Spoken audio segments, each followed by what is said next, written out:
Hello friends, మనమైతే ఇవాళ మంచిగా తయారై ఓ మీటింగ్ అయితే కవర్ చేయడానికి పోతున్నాం. అందుకే ర్యాపిడో బుక్ చేసుకొని పోతున్నాం.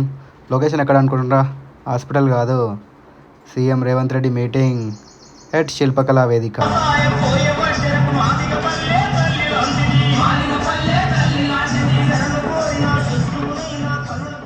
కెమెరాలు అయితే అన్నీ సెట్ చేసుకొని కూర్చున్నాం. సీఎం రానికి టైం అయ్యేటట్టుంది. అందుకే టైం చూస్తే 12 అవుతుంది. మనకైతే ఆకలి అవుతుంది. అందుకే లంచ్ చేయడం అని చూస్తే గ్రౌండ్ ఫ్లోర్లో అని తెలిసింది.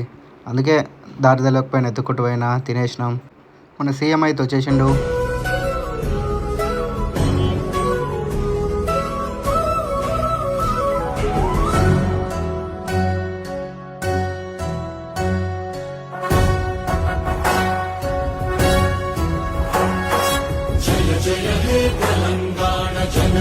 జయ కేతనం ముక్కోటి గొంతుకలు ఒక్కటైన చేతనం తరతరాల చరితగల తల్లి నీరాజనం పదపదాన నీ పిల్లలు ప్రణమిల్లిన శుభకరుణం జయ తెలంగాణ జయ జయ తెలంగాణ. సీఎం గారు అయితే ఇప్పుడు వెళ్ళిపోయినారు. బట్ క్రౌడ్ అయితే స్టేజ్ మీదకి నిండిపోయింది. అందుకే అక్కడ ఉండుకోము ఎందుకని చక్క క్యాబ్ బుక్ చేసుకొని రిటర్న్ అయినా పోతున్న రూమ్కి. బాయ్ మళ్ళా.